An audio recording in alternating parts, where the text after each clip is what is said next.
السلام علیکم ورحمۃ اللہ وبرکاتہ۔ کیسے ہیں آپ ناظرین حضرات؟ میں قاری فضل الرحمان حضرت امام حسین رضی اللہ تعالیٰ عنہ کے دشمنوں کی جو سزا ہے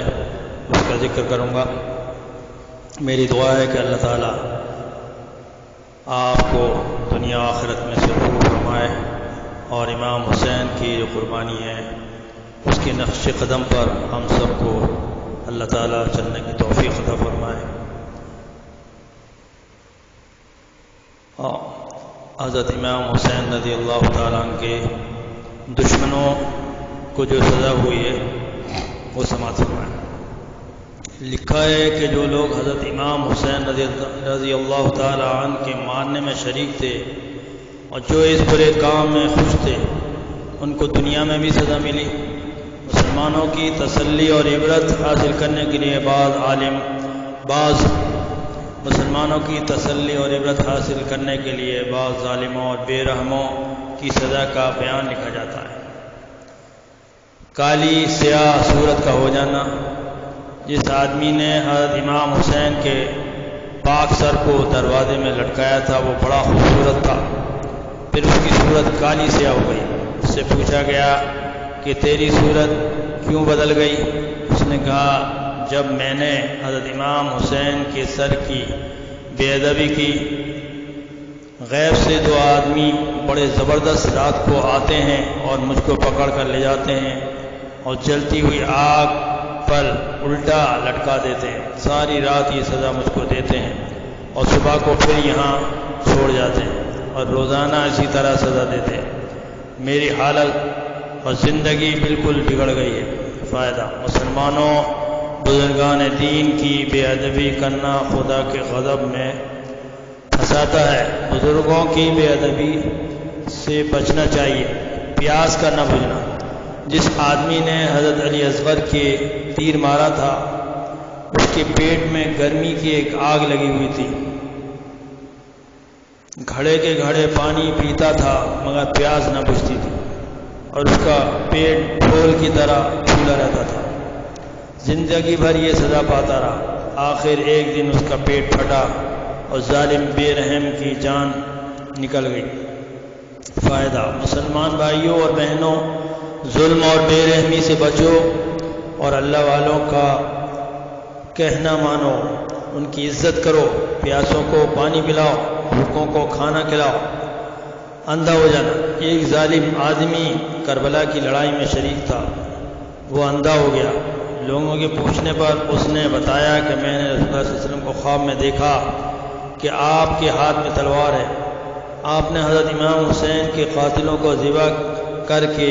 ان کے خون سے ایک سلائی بھر کر میری آنکھوں میں بھی لگائی۔ بس اسی وقت سے میں اندھا ہو گیا اور درد سے بے چین رہتا ہوں۔ غرض یہ ظالم اندھا محتاج ہو کر مرا۔ فائدہ: ظالم لوگوں کی صحبت میں رہنا، ان کی مدد کرنا بھی ظلم ہے۔ برے کاموں کا انجام آخر برا ہوتا ہے۔ ظالم لوگوں سے بچنا چاہیے۔ سور جیسی صورت ہو جانا۔ ملک شام کا ایک آدمی کوفیوں کے ساتھ کربلا میں شریک تھا، اس کا منہ سور جیسا ہو گیا تھا۔ لوگ اس کو دیکھ کر ڈرتے تھے اور نصیحت حاصل کرتے تھے۔ آخر موت آئی اور وہ ظالم اسی حالت میں مر گیا۔ فائدہ: بزرگوں کو ماں باپ کو تکلیف دینا اور دنیا کے لالچ میں دین کے حکموں سے غفلت کرنا ذلت اور بے عزتی ہے۔ جل کر مرنا۔ لکھا ہے کہ ایک جگہ بہت سے لوگ جمع تھے اور یہ کہہ رہے تھے کہ امام حسین کے ساتھ لڑائی کرنے میں جو لوگ شریک تھے بے سزا پائے، کسی کو موت نہ آئی۔ ایک شخص نے کہا کہ تم غلط کہتے ہو، میں خود شریک تھا اور میرا کچھ بھی نہیں بگڑا۔ یہ کہہ کر چراغ کی بتی ٹھیک کرنے لگا۔ چراغ سے ایک آگ نکلی اور اس کے کپڑوں میں لگ گئی۔ وہ ظالم چیخیں مارتا تھا کہ مجھ کو بچاؤ، میں جل گیا، مر گیا۔ کسی کا کوئی بس نہ چلا، آخر دریا میں جا کر کود پڑا۔ آگ تو خدا کے قہر کی تھی، دریا کا پانی اس کے لیے تیل بن گیا اور ظالم جل بھن کر وہیں مر گیا۔ فائدہ: اللہ کی پناہ۔ ظلم اور بے رحمی کر کے اترانا اور سزا میں دیر ہو جائے تو بے پرواہی سے بات بنانا، اور بزرگان دین اللہ کے پیاروں کا مقابلہ کرنا، کسی کو ناحق ستانا، جان کی یا مال کی تکلیف دینا، یاد رکھو دنیا میں بھی اس کی سزا ضرور ملتی ہے۔ اس قصے سے نصیحت حاصل کرنا چاہیے۔ حال یزید اور عذاب شدید۔ لکھا ہے کہ جب یزید پلید رسول پاک صلی اللہ علیہ وسلم کی اولاد شریف کی تباہی کر چکا تو اس بہت بڑے درجے کے گناہ کے بدلے اس کا دل سیاہ ہو گیا اور خدا کا خوف اس کے دل سے نکل گیا۔ حضرت امام حسین رضی اللہ تعالیٰ کے شہید ہونے پر مدینہ کے سب لوگ یزید کے ظلم سے پھر گئے اور اس کی حکومت سے انکار کر دیا۔ یزید نے مسلم بن عقبہ کو 22,000 فوج دے کر مدینے پر چڑھا دیا۔ اس نے 700 صحابہ اور 10,000 آدمیوں کو شہید کر دیا، اور ان ظالموں نے مسجد نبوی کے ستونوں سے گھوڑے باندھے۔ جو وہاں نہ تھا، جو وہاں نہ ہونا تھا سب کچھ ہو گیا، جو وہاں نہ ہونا تھا سب کچھ ہو گیا، بیدار فتنہ ہو گیا، ایمان ان کا رسوا ہو گیا۔ جب یزید پلید یہ گناہ بھی کر چکا اور ظاہر میں ان کی اور اس کی جان کو کوئی تکلیف نہ پہنچی تو اس کے ایمان ہی پر بربادی آتی رہی۔ پھر اس نے مکے پر چڑھائی کرا دی اور اللہ تعالیٰ کے گھر کی بے عزتی کی اور بہت لوگوں کو شہید کروا دیا۔ پھر ظالم مردود نے شریعت محمدی میں دخل دینا شروع کر دیا، نماز، روزہ، حج، زکوٰۃ وغیرہ عبادتوں کو مٹانے لگا، شراب پینا، زنا کرنا، بھائی بہنوں کا نکاح درست بتلانے لگا، کفر کی باتوں میں پھنسا رہا۔ شہید اعظم حضرت امام حسین کی شہادت کے بعد بعض کے نزدیک ایک اور بعض کے نزدیک 3 سال اور 7 مہینے ظلم و ستم اور بددینی کی حکومت کر کے آخر ایک دن اس کی جان نکل گئی اور ہمیشہ ہمیشہ کے لیے اپنی بدنامی چھوڑ گیا۔ اللہ تعالیٰ کی عجیب قدرت ہوئی کہ جس دن اس نے کعبہ شریف کی بے حرمتی اور بے ادبی کی تھی اسی دن اس پر موت کا پتھر آ کر پڑا تھا۔ اول ربیع اور 64 تھا سن، وہ شہر حمص میں مرا گندہ تن، گیا مر جو وہ ظالم پر دغل، گئی لے جہنم میں اس کو اجل، عمر 30 اور 9 برس اس کی تھی، جہنم کو پہنچا دیا۔ جو وہ دوزخی، اللہم احفظنا من کل بلاء الدنیا وعذاب الآخرہ۔ مسلمانوں بھائیوں، یزید کے ناپاک حالت سے عبرت حاصل کرو، سبق سیکھو، ظلم اور بے رحمی نہ کرو، اللہ اور رسول کی نافرمانیوں سے بچو، خاص کر جب کہ اللہ نے دولت، عزت اور حکومت دے رکھی ہو، دین کی باتوں میں اپنی طرف سے دخل نہ دو۔ کر چکا ہوں میں تو بس تبلیغ دین، اس سے آگے مجھ کو کچھ قدرت نہیں، شر کو کم کر اور نیکی کو بڑھا، تا بلا پرسش تو باغ جنت میں جا، ہو گیا اس شخص پر قہر خدا جو ہوا دنیائے دوں میں مبتلا، ہونا حاصل دین اور دنیا اسے، آخر دوزخ میں وہ جا کر گرے۔ ابن زیاد اور شمر وغیرہ ظالموں کو سزا۔ لکھا ہے کہ عبداللہ ابن زیاد اور عمرو بن سعد اور ابن اشعث اور شمر وغیرہ جو بھی ظالم حضرت امام حسین رضی اللہ تعالیٰ عنہ کے قاتل، دشمن اور یزیدی فوج کے افسر تھے، اور جو لوگ بھی لڑائی میں شریک تھے، سب کے سب بے شمار خرابیاں اور تکلیفیں اٹھا کر قتل ہوئے، ان کی لاشوں پر گھوڑے دوڑائے گئے۔ لکھا ہے کہ مختار بن عبیدی جو بہت نیک آدمی تھا اور اللہ اور رسول سے محبت رکھتا تھا، یزید کے بعد کوفے کی حکومت اس کے ہاتھ آئی، اس نے حکومت کے تخت پر بیٹھتے ہی چاہا کہ حضرت امام حسین کے دشمنوں اور قاتلوں سے بدلہ لوں اور ان کو سخت سزا دوں۔ تو اس نے یہ تدبیر کی، مومنہ بدلہ ابن حیدر کا لوں اس زمان، کہ جو شخص تھے شامل قتل حسین انہیں مار لوں، تب پڑے دل کو چین، بلا فوج کو اپنی، اس نے کہا میرا حکم اس طور جاری ہوا، میرا حکم اس طور جاری ہوا کہ اول پکڑ لاؤ تم ابن سعد کہ وہ ظالم ہے اور نامراد، جہاں ہو وہ مردود لاؤ ادھر، وہ جس جا پہ موجود ہو کینہ ور، لے آئے پکڑ اس کو مختار پاس، نہ باقی تھے مردود کے کچھ حواس، جھڑک کر کے مختار نے یہ کہا تجھے دیکھ ظالم ہو کیسی صدا، حسین علی سے تو لڑنے گیا، کیا بند پانی کو اے بے حیا، کیا بند پانی کو اے بے حیا، پھر اس کے بعد جلاد کو بس بلا، اسی وقت ظالم کو ٹکڑے کیا، پھر اس کے بعد خونی جو تھا بد گہر کہ تھا دوسرا نام اس کا شم، اسے بھی پکڑ کر لائے وہاں،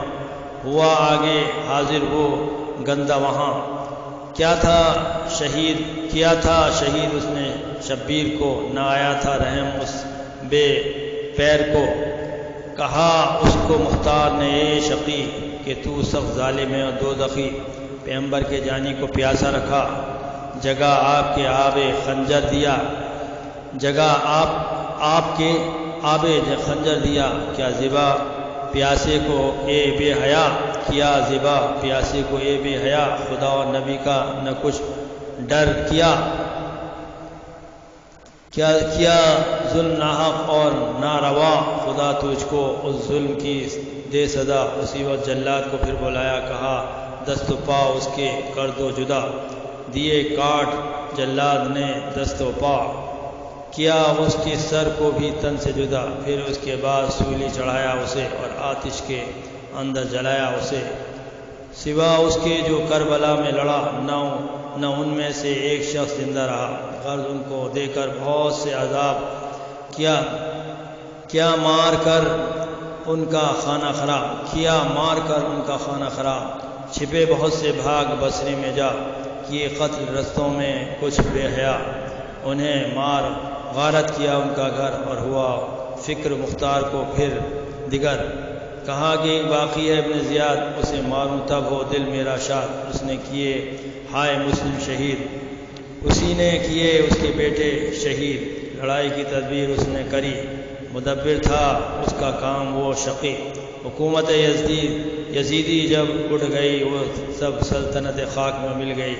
رہا جا کے موصل میں وہ بد نہاد، گیا چھوڑ کوفے کو ابن زیاد، وہاں اس کے پاس 22,000 سوار اور پیادے کیے جو شمار، تو مختار کوفی نے یہ تدبیر کی لڑو اس سے جا کر موصل، ابھی بہت فوج جنگی کو تیار کر کے کہا اس نے ابراہیم اشتر سے پھر کے تو جلد اس وقت موصل میں جا، کسی طور پر سر کاٹ کر اس کا لا، وہاں سے ابراہیم اشتر چلا کہ 2 کوس جب اس سے موصل رہا، لڑائی کی سن کر کے ابن زیاد ہوا مستعد جنگ کو نا مراد، لڑائی کے سامان ہونے لگے جمع، مرد بیکار کرنے لگا، بہت سوں کو نیزوں سے گھائل کیا، بہت سوں کو دوزخ پہ مائل کیا، ہر شام تک وہ لڑائی رہی کہ تنگ آ گئے جنگ سے وہ شقی، لگی بھاگنے فوج دشمن جبھی، پراگندہ ہو کر کے ظالم شقی، کہا کہ پھر ابراہیم نے دوستو کرو قدر جلدی سے جانے نہ دو، غرض دوڑ کر قوم دیندان نے نہ ہرگز کسی کو دیا بھاگنے، بہت سوں کے تن سے کیے سر جدا، بہت سے دیے آگ میں وہاں جلا، نکل کر کے اس سب سے ایک پہلوان لگا کہنے اے زیاد بے امام زماں سے لڑائی کری ان پہ ناحق جو لشکر کشی، نہ چھوڑوں کسی طرح زندہ تجھے، تو پھیلے خدا اور نبی پاک کے، یہ کہہ کر کہ نیزہ جو مارا اسے اٹھا کر کے گھوڑے سے پٹخا اسے، پھر آ کر چھاتی پہ اس کے چڑھا، کہا تیرا کاٹوں گا اس دم گلا، یہ کہہ کر خنجر لگایا وہیں، دیا کاٹ ککڑی سا سر کو وہیں، لیا کاٹ سر اور اس کا، اے دوستاں کیا جلد کوفے کی جانب رواں، اب انشاءاللہ کل اس کا سلسلہ جاری رہے گا، آخر دعوانا الحمدللہ رب العالمین۔ اب میں سورہ نساء کا 22واں رکوع پڑھنے جا رہا ہوں، اعوذ باللہ من الشیطان الرجیم، بسم اللہ الرحمن الرحیم، يسألك أهل الكتاب أن تنزل عليهم كتابا من السماء فقد سألوا موسى أكبر من ذلك فقالوا أرنا الله جهرة فأخذتهم الصاعقة بظلمهم ثم اتخذوا العجل من بعد ما جاءتهم البينات فعفونا عن ذلك وآتينا موسى سلطانا مبينا ورفعنا فوقهم الطور بميثاقهم وقلنا له ادخلوا الباب سجدا وقلنا له لا تعدوا في السبت وأخذنا منهم ميثاقا غليظا فبما نقضهم ميثاقا وكفرهم بآيات الله وقتلهم الأنبياء بغير حق وقولهم قلوبنا غلف بل طبع الله عليها بكفرهم فلا يؤمنون إلا قليلا وبكفرهم وقولهم على مريم بهتانا عظيما وقولهم إنا قتلنا المسيح عيسى ابن مريم رسول الله وما قتلوه وما صلبوه ولكن شبه لهم وإن الذين اختلفوا فيه لفي شك منه ما لهم به من علم إلا اتباع الظن وما قتلوه يقينا بل رفعه الله إليه وكان الله عزيزا حكيما وإن من أهل الكتاب إلا ليؤمنن به قبل موته ويوم القيامة يكون عليهم شهيدا وبظلم من الذين هادوا حرمنا عليهم طيبات أحلت لهم وبصدهم عن سبيل الله كثيرا وأخذهم الربا وقد نهوا عنه وأكلهم أموال الناس بالباطل وأعتدنا للكافرين منهم عذابا أليما لكن الراسخون في العلم منهم والمؤمنون يؤمنون بما أنزل إليك وما أنزل من قبلك والمقيمين الصلاة والمؤتون الزكاة والمؤمنون بالله واليوم الآخر أولئك سنؤتيهم أجرا عظيما صدق الله العظيم. پناہ مانگتا ہوں اللہ کی شیطان مردود سے. شروع کرتا ہوں اللہ کے نام سے جو نہایت مہربان نہایت رحم والا ہے. اے محمد صلی اللہ علیہ وسلم، اہل کتاب تم سے درخواست کرتے ہیں کہ تم پر ایک لکھی ہوئی کتاب آسمان سے اتار لاؤ. تو یہ موسیٰ سے اس سے بھی بڑی بڑی درخواستیں کر چکے ہیں. ان سے کہتے تھے ہمیں خدا کو ظاہری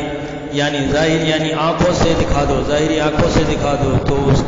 تو ان کے گناہ کی وجہ سے ان کو بجلی نے آ پکڑا. پھر کھلی نشانیاں آئیں، پیچھے بچڑے کو معبود بنا بیٹھے، اور تو اس سے بھی ہم نے درگزر کی اور موسیٰ کو سریع غلبہ دیا. اور ان سے عہد لینے کو ہم نے ان پر کوہ طور اٹھا کھڑا کیا اور انہیں حکم دیا کہ شہر کے دروازے میں داخل ہونا تو سجدہ کرتے ہوئے داخل ہونا، اور یہ بھی حکم دیا کہ ہفتے کے دن مچھلیاں پکڑنے میں تجاوز یعنی حکم کے خلاف نہ کرنا. غرض ہم نے ان سے مضبوط عہد لیا، لیکن انہوں نے عہد کو توڑ ڈالا. تو ان کے عہد توڑ دینے اور خدا کی آیتوں سے کفر کرنے اور انبیاء کو ناحق مار ڈالنے اور یہ کہنے کے سبب کہ ہمارے دلوں پر پردے پڑے ہوئے ہیں، خدا نے ان کو مردود کر دیا. اور ان کے دلوں پر پردے نہیں ہیں بلکہ ان کے کفر کے سبب خدا نے ان پر مہر کر دی ہے. تو یہ کم ہی ایمان لاتے ہیں، اور ان کے کفر کے سبب اور مریم پر ایک بہتان عظیم باندھنے کے سبب، اور یہ کہتے ہیں کہ یہ کہنے کے سبب ہم نے مریم کے بیٹے عیسیٰ مسیح کو جو خدا کے پیغمبر کہلاتے تھے قتل کر دیا ہے، اور خدا نے ان کو ملعون کر دیا ہے. اور انہوں نے عیسیٰ کو قتل نہیں کیا اور نہ انہیں سولی پر چڑھایا، بلکہ ان کو ان کی سی صورت معلوم ہوئی. جو لوگ ان کے بارے میں اختلاف کرتے ہیں ان کو، اور وہ ان کے حال سے شک میں پڑے ہوئے ہیں، اور پیروی زن کے سوا ان کو اس کا مطلق علم نہیں ہے. انہوں نے عیسیٰ کو یقیناً قتل نہیں کیا، بلکہ خدا نے ان کو اپنی طرف اٹھا لیا، اور خدا غالب اور حکمت والا ہے. اور کوئی اہل کتاب نہیں ہوگا مگر ان کی موت سے پہلے ان پر ایمان لے آئے گا، اور قیامت کے دن ان پر گواہ ہوں گے. تو ہم نے یہودیوں کے ظلموں کے سبب بہت سی پاکیزہ چیزیں ان کو حلال تھیں مراد حرام کر دیں، اور اس سبب سے بھی کہ وہ اکثر خدا کے راستے سے لوگوں کو روکتے تھے، اور اس سبب سے کہ وہ باوجود منع کیے جانے کے سود لیتے تھے، اور اس سبب سے بھی کہ لوگوں کا مال ناحق کھاتے تھے. اور ان میں سے جو کافر ہیں ان کے لیے ہم نے درد دینے والا عذاب تیار کر رکھا ہے. مگر جو لوگ ان میں سے علم میں پکے ہیں اور جو مومن ہیں اور ایک کتاب اور اس کتاب پر جو ہم نے تم پر نازل ہوئی ہے اور جو کتاب تم سے پہلے نازل ہوئیں سب پر